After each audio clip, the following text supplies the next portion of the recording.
Намасте, здравей. Като отидеш в природата, нали знаеш чистотата и нейната тишина.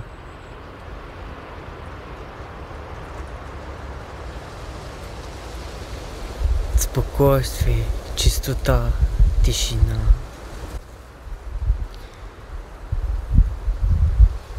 Това е пространство. Нали? Пространство. Самата тишина дава пространство, разширение на ума ти. Колкото по-ангажиран е ума с колкото повече шумове и звуци, толкова по-малко пространство има в ума ни, в ума ти. Нали? Сега започваш пътешествие, в което ще се обучаваш в това как да постигаш тази тишина вътрешно, където и да си.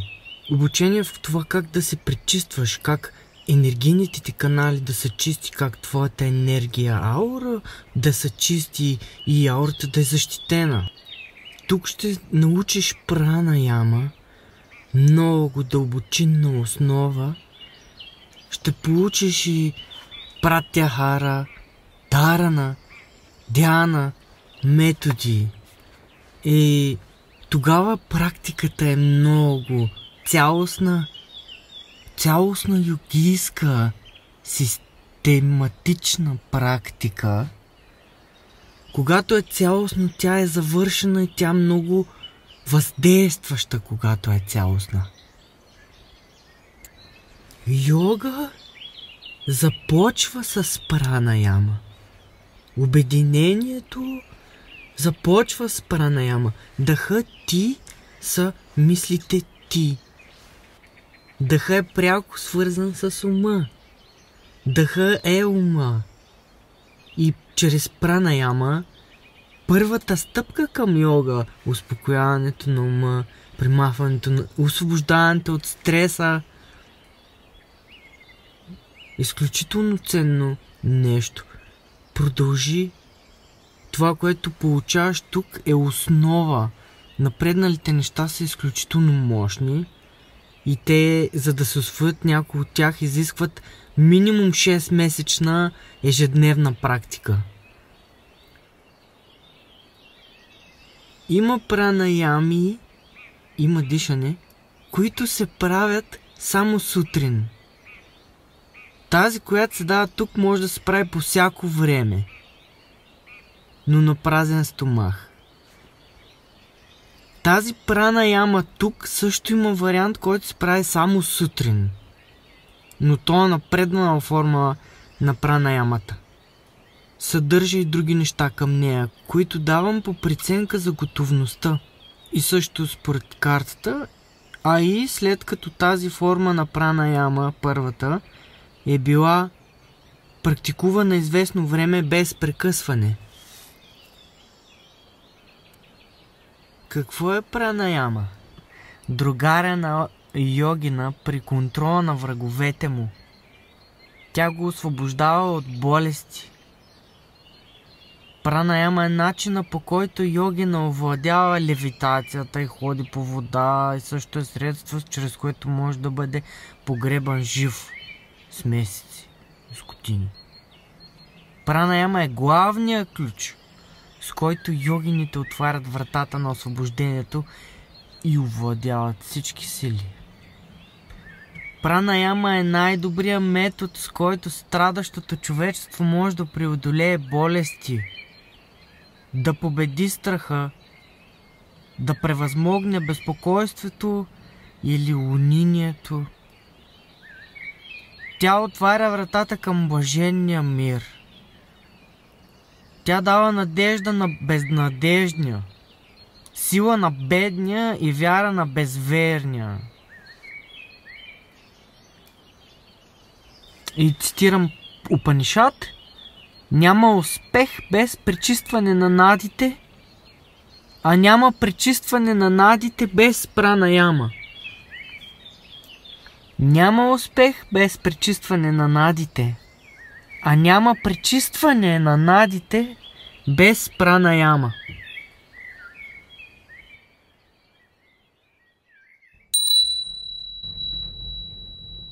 Окей. Нади Шодана пранаям. Първо няколко думи за самата практика, самата пранаяма, дихателна техника, какви ползи има. Нади Шодана балансира двете половини на тялото и мозъка.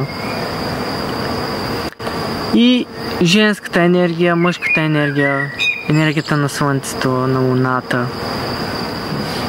За да може, когато двете ноздри дишат едновременно, енергията в теб да се движи централно и нагоре.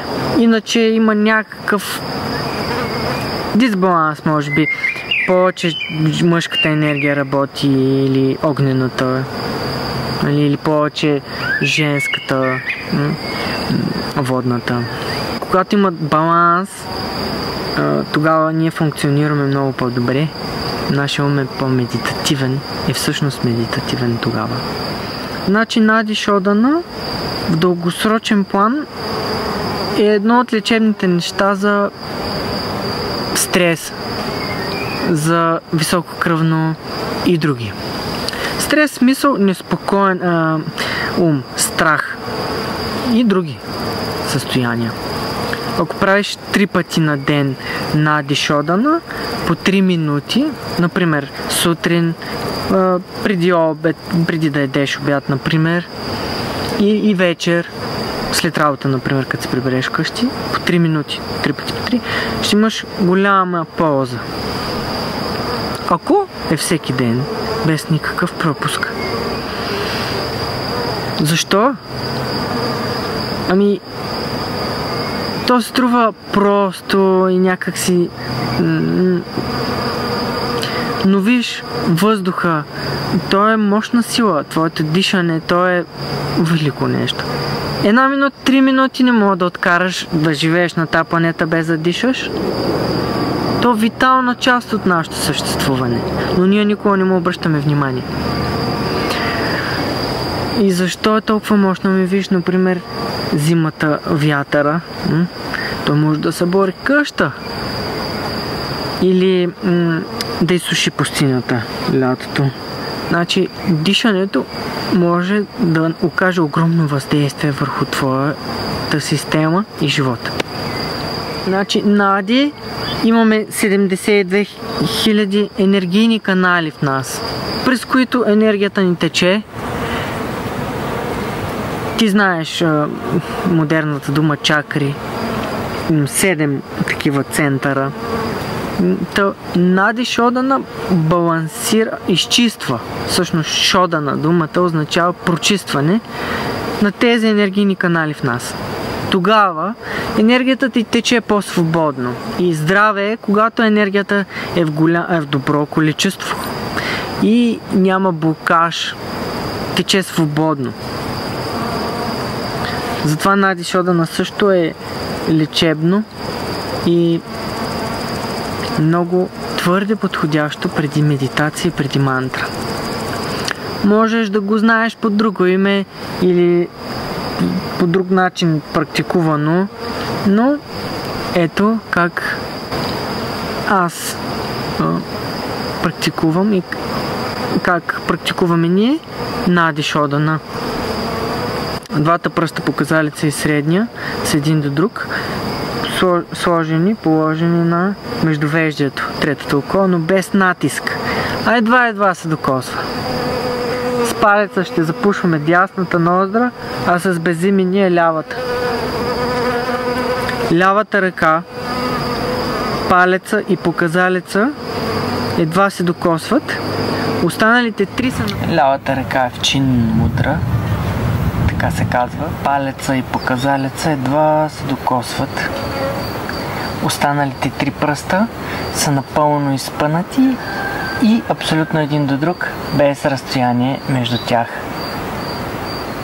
По този начин, в чин мудра, Лявата длан, гледаща нагоре към небето или тавана, се поставя на бедрото на левия крак.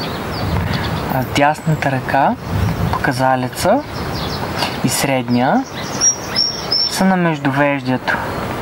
Без да има силен натиск, едва се докосва.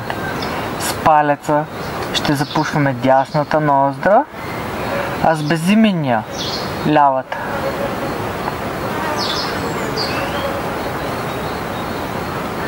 Нека затворим очи. Затвори очи.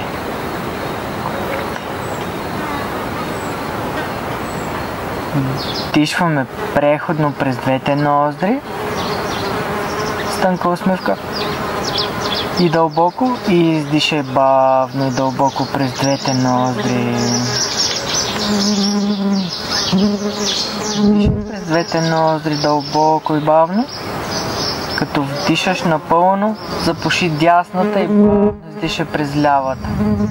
Като издишаш напълно, вдишай през нея. Като вдишаш напълно, запуши я, издишай през дясната.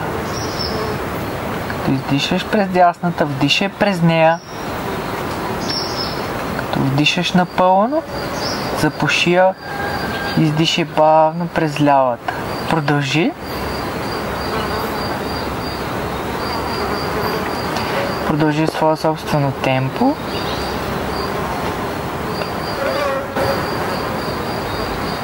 Всяко следващо става по-бавно, по-дълбоко и по-безшумно.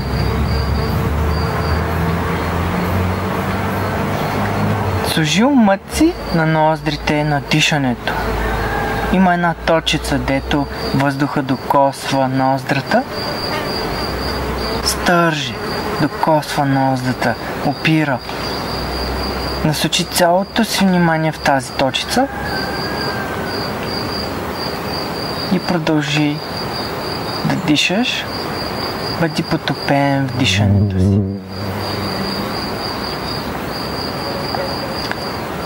Всяко следващо става по-бавно, по-дълбоко и по-безшумно.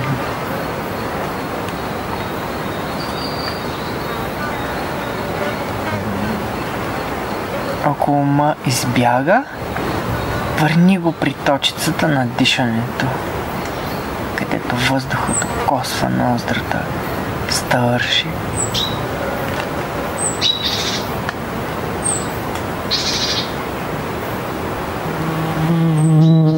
Наслади се на всяка капчица въздух.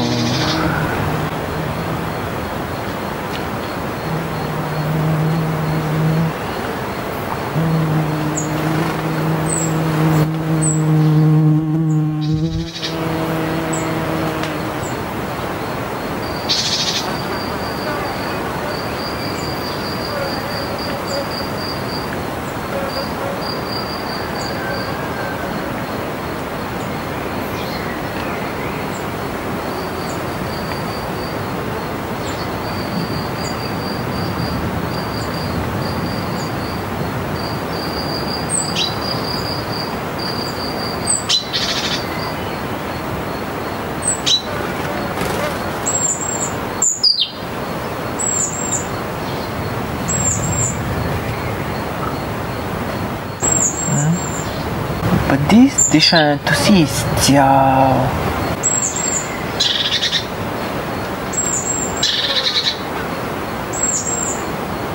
Твоето дишане е твоят живот.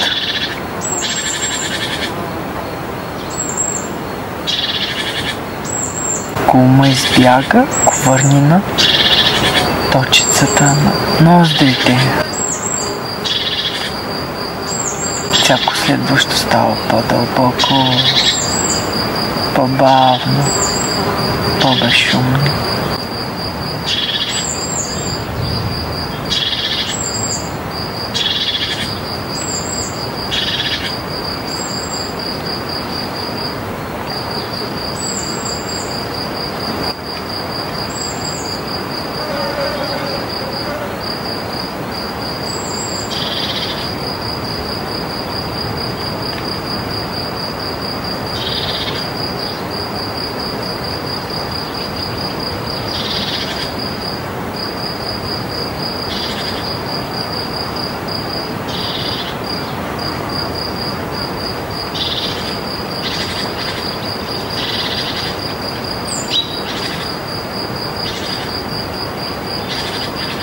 след като издишаш през лявата си ноздра.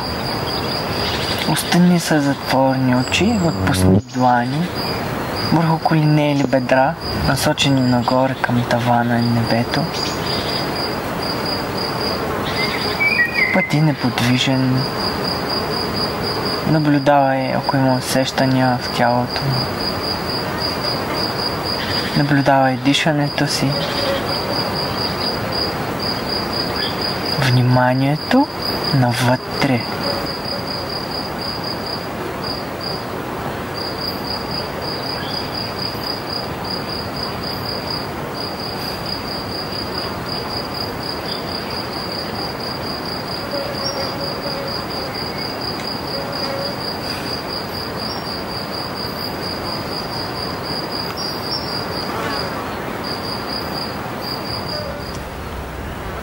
Можеш да имаш усмивка.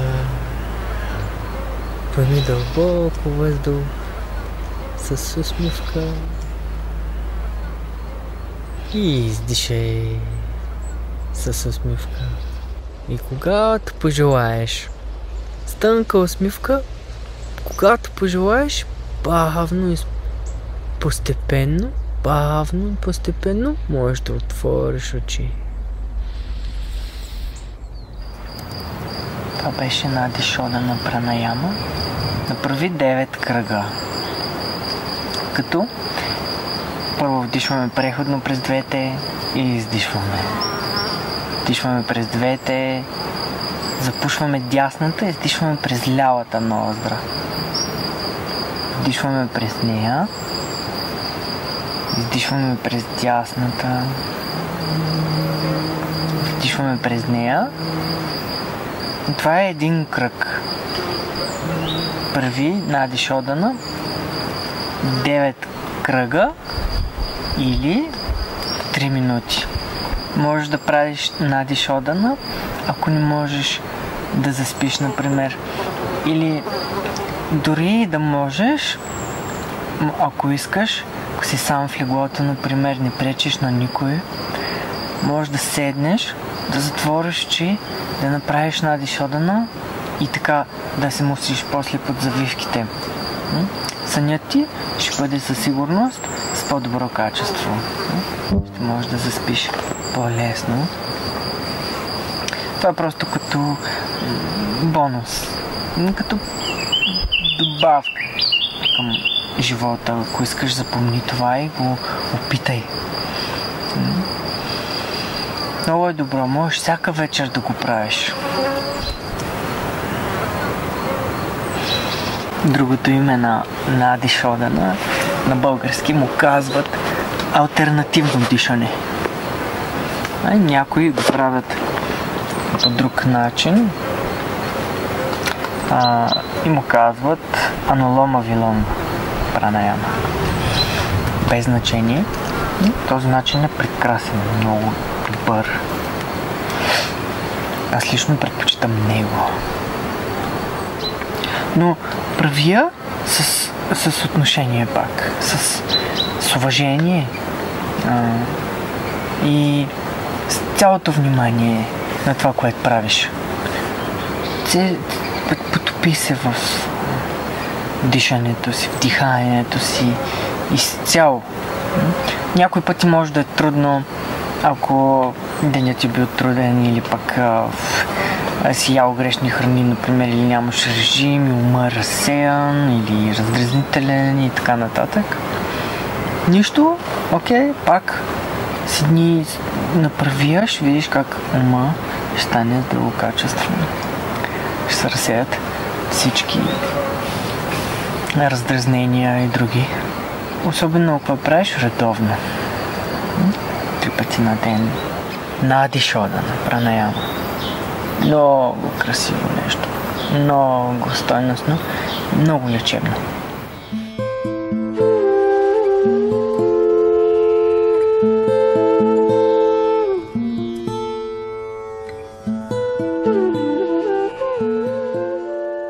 Тъй като моят опит толкова години постоянно ми дава повече.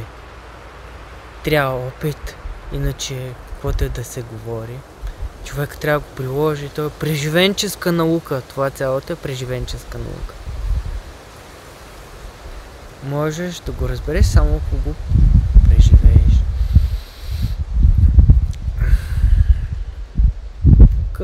И вниманието, концентрацията тотално прави двете по кълба на мозъка да работят много по-хармонично,